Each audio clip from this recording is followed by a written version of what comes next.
And welcome back to our national broadcast. Today we're joined by a man who has served our country on the battlefield, yes, in the emergency room, and now in Congress.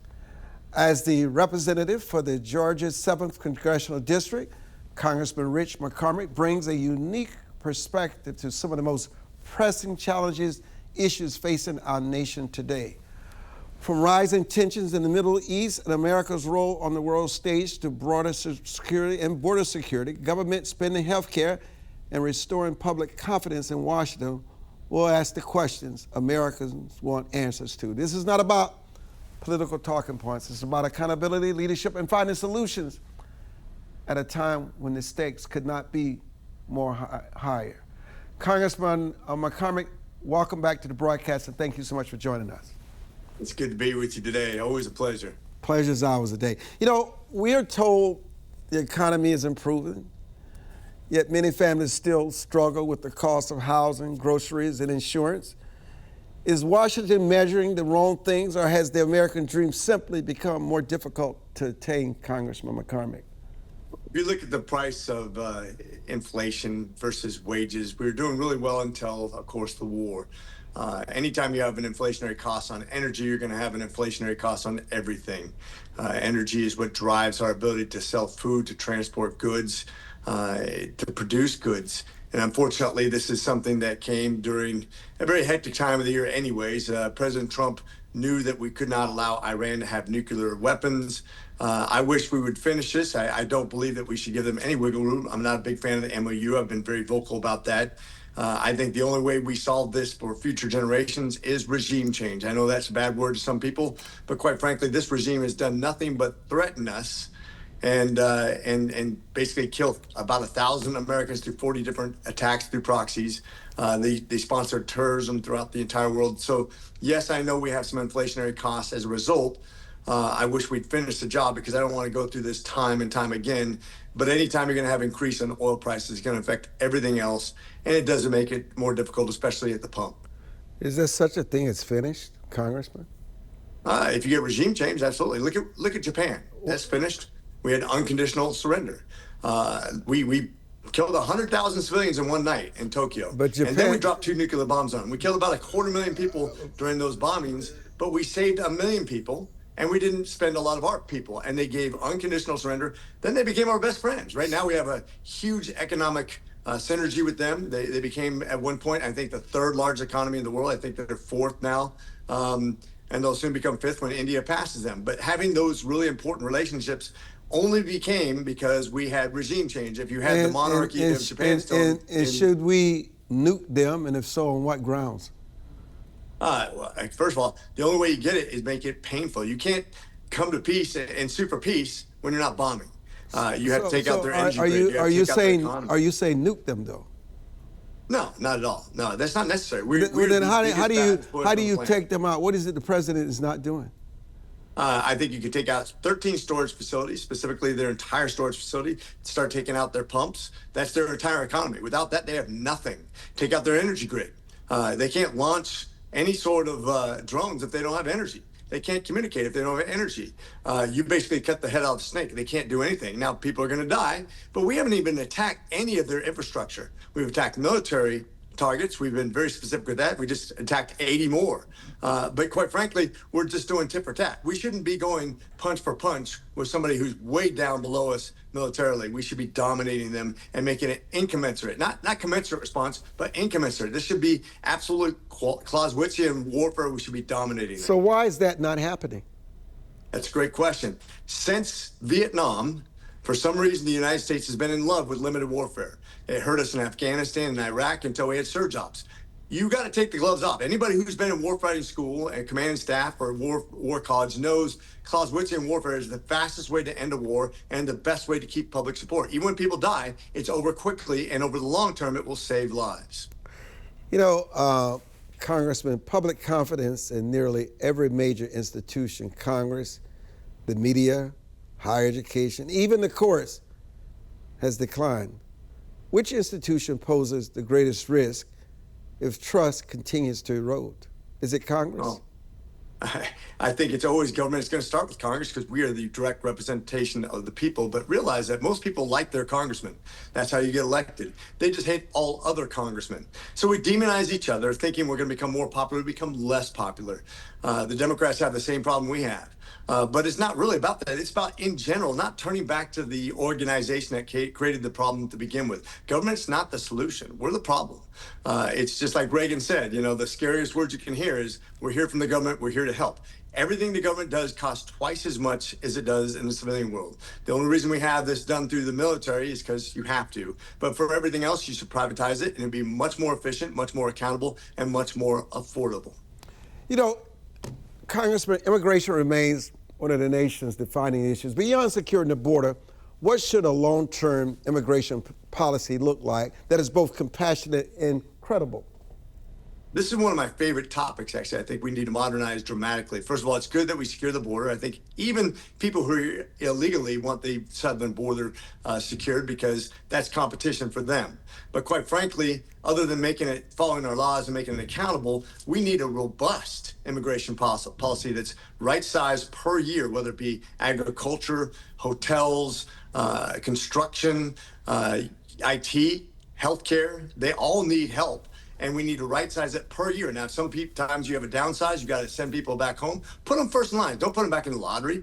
Make sure it makes sense, though. Get rid of the loopholes through the H-1B visa. And it doesn't mean you don't have the H-1B visa. You right-size it, though. You don't allow people to go into education, stay here, and then meander until they get in trouble or we lose track of them. Anybody who comes here, if they break the law, if they don't pay their taxes, if they evade us, if they leave the job they came here for, you don't have a chance of any future in the United States. So hold people accountable, but right-size it per year, per industry, and we have the ability to do that with AI now.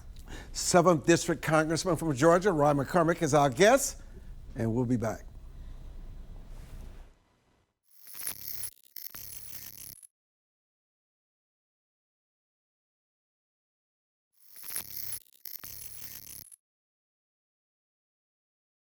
From Iran and Israel to Russia, China, and North Korea, the world appears increasingly unstable. Is this the most dangerous geopolitical moment since the Cold War, Congressman Rich McCormick?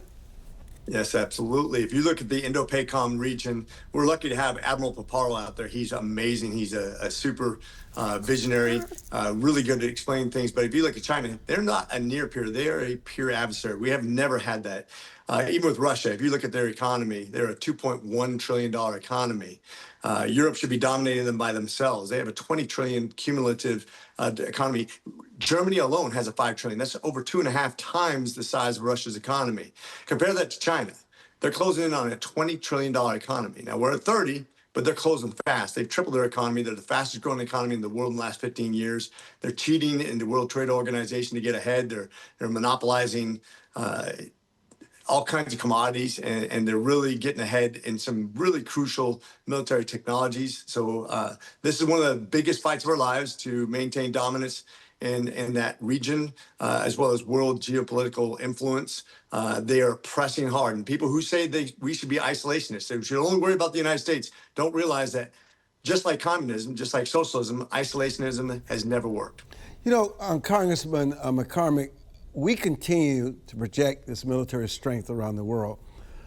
But in reality, can it sustain that role economically and politically over the next decade? So they're directly linked. If you look at Russia's power, it comes from their military. With a $2.1 trillion economy, they have tremendous effect on the world economy. They have tremendous ability to leverage that for trade. If we withdraw from the world, nobody respects us anymore because then it becomes self-serving. But when we help other people, people want to do business with us. It means that China loses their leverage. If we're not engaged with people militarily, if we're not an influence in some sort of power, it affects our trade and our economy directly. If you don't believe me, start reading the books about countries such as China that in the 15th century dominated the entire world, had more trade, wealth, industry, technology than every other country combined, and became isolationist and became obscure. It just doesn't work. But you know what? China isn't just challenging the United States militarily. It's competing economically, technologically, and diplomatically. is America doing enough to maintain its global advantage? We are doing certain things, but we've fallen behind in our ability to invest in energy. We've let the globalists and the people who worry about carbon production dominate the conversation with pseudoscience, not even real science. There's tons of books out there that have debunked the global warming myth. The fact that it's affecting us in negative ways. Actually, our global warming, if you want to call it that, really isn't raising the sea level. It's not creating damage. Less humans are dying, less hurricanes. But if we don't have a realistic conversation about energy production, we'll never compete with China.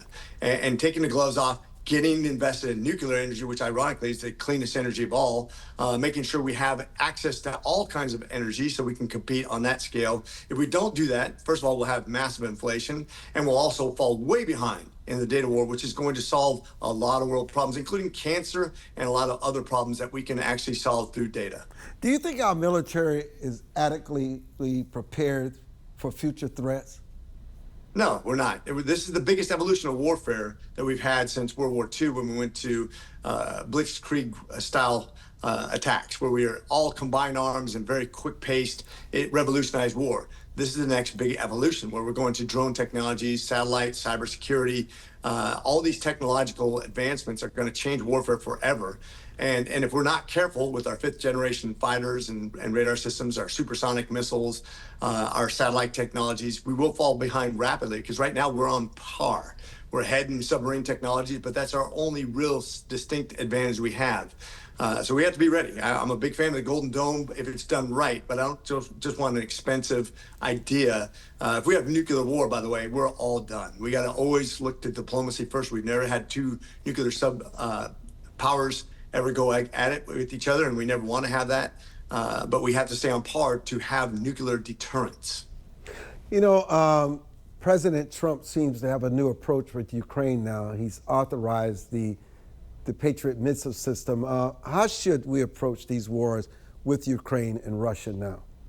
We could have won that war a long time ago. Had Biden committed to it the first year, we'd given overwhelming support. Remember, Russia lost half of their armor in the first year. They had 500,000 casualties the first year. They're about 1.5 million casualties now. They've had hundreds of thousands of deaths, limbs lost, traumatic brain injuries. These guys are suffering, but he doesn't care. He knows he has 5 times the Ukrainian population and 10 times the economy, and he's just trying to grind them down. But Ukraine is hitting back now. They're actually getting into St. Petersburg, Moscow, affecting the power grid, their oil production. That's going to hit them where it hurts. And I'm glad they're striking back and finally taking the gloves off, because that's what they need to do the entire time. You know, we do have to balance diplomacy with deterrence, because oftentimes in the noise, when both sides are escalated, so many things can be miscalculated, miscommunicated, and it can lead to greater loss of life. How do we balance the two, Congressman McCormick? I'm going to probably go outside the box on this. Now, I believe in diplomacy, but obviously Russia wants no part of that. I believe in dominance when it comes to warfare. Once you take the gloves off, that doesn't mean we go to war with it, but you supply Ukraine with all the stuff that they can use to execute this war. You crank down the thumb screws on their economy of Russia, making sure they have massive sanctions, that they're punished hard for this, that economically we lean on India not to buy oil, in China not to buy oil from Russia. We produce more oil in the United States so we can make it cheap, and so that we can reward those countries that have good behavior, that put Russia out of business. You hit them in the pocketbook, or you hit them hard militarily simultaneously, the oligarchs will turn on Putin and he will be done as a leader. That's the only way to deal with this. Clausewitzian warfare works because you are using everything you have. It brings it to a final and quick resolution, and we are in the power to do that right now, but we won't be in the future if we can keep on messing around. And we'll be back.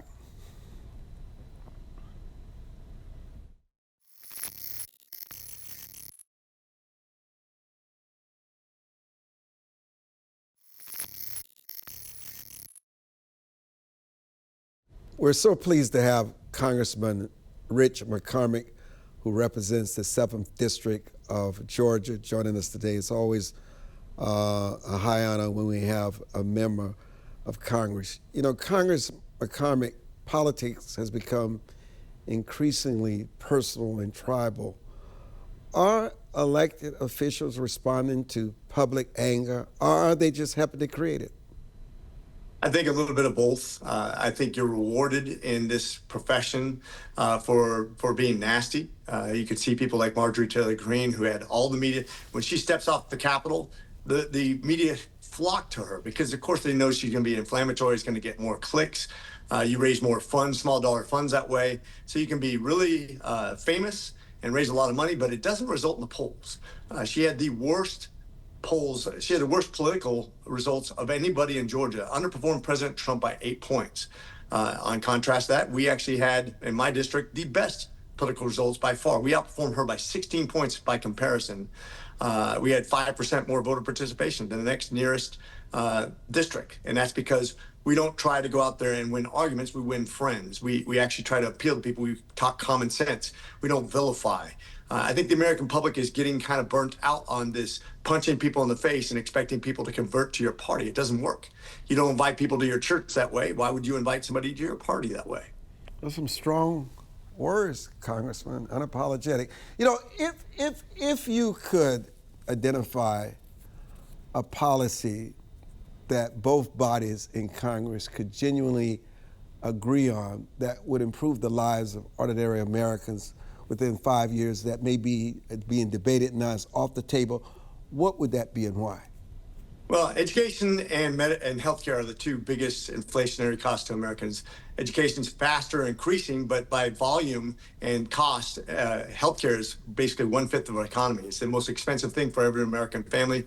On average, spending over $30,000 for a family of four for healthcare insurance. It's gone up dramatically since the Affordable Care Act. We have a lot of solutions out there, but the problem is passing anything. Right now, there doesn't seem to be any bipartisan efforts because we're in an election year, it's a midterm, and the Democrats literally want to freeze the government again, shut it down. And that's for a simple budget. This is the problem with coming up with new ways of creatively solving these problems. We have a lot of solutions, including solving the long-term problems with Social Security, which we have to solve or it will become insolvent by 2032. We're not going to do that because people don't want to work together, and that's very unfortunate. For the sake of power, they will not get the right thing done, and that really bothers me. I really hate that. You know, you're a physician. It is certainly, medicine has shaped your leadership. You certainly know much about the healthcare system and where reform is needed. What is it that a Congress is so afraid to tackle? They're afraid that if you, for example, you have 18 million people on Medicaid who are able-bodied, able to get to work, but they don't work. I would make the case as an ER physician that when you come to the ER, if you have depression, anxiety, suicidality, drug or alcohol use, you're usually self-focused. You're right here. And unfortunately, keeping people at home and not encouraging them to get out and actually volunteer, to get a part-time job, to get education is the worst possible thing you can do for anybody's happiness. It's not compassionate, it's discompassionate. We need people to be encouraged to say, look, if you're gonna get Medicare, fine, or Medicaid, fine. But if you're gonna get Medicaid, you actually have an obligation to do something for yourself. That's a good, healthy thing. But if you try to correct that, the Democrats are like, well, you're being so mean. You're being so hard on the poor people. No, I'm not. I'm trying to give them happiness, a quotient of something earned, something relevant to their life. They're not just sitting at home. The worst thing you can do to somebody is have them sit at home by themselves, not socializing. That will lead to some very bad things. And I'm just trying to help people. And that's just one of many, many ways. But we have about $1 trillion of waste, fraud, and abuse in healthcare. It's a $5 trillion industry, 5.4 trillion this year. Half of that's produced by the government spending. We could get rid of so much waste, fraud, and abuse using AI, a correct billing system, holding insurance companies accountable. For God's sakes, they make 230% more in net profits since before the Affordable Care Act. Physicians make 30% less when adjusted for inflation. We forced half of all doctors from private practice into employment, which is 30% more expensive because of regulation burdens from the United States government. Shame on us. We need to get to the bottom of this and fix it quick. Dr. Rich McCormick, 7th District of Georgia, is our guest, and we'll be back with some final thoughts.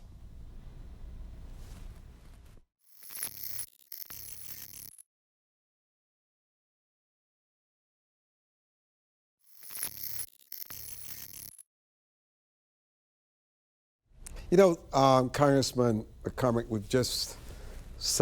we're celebrating 250 years this year, and symbolism is important. Talk about the American flag, the eagle in the background. Just talk about that symbolism and what does it mean to you as someone who fought on the battlefield, somebody fought in the emergency room, and now somebody who's fighting for your constituents and Americans in Congress.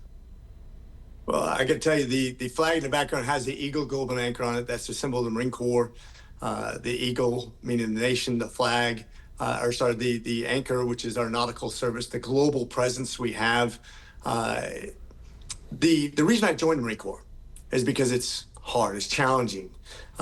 When we look at America and we look at the pride we get from the things we gain through work, people come here from all over the world.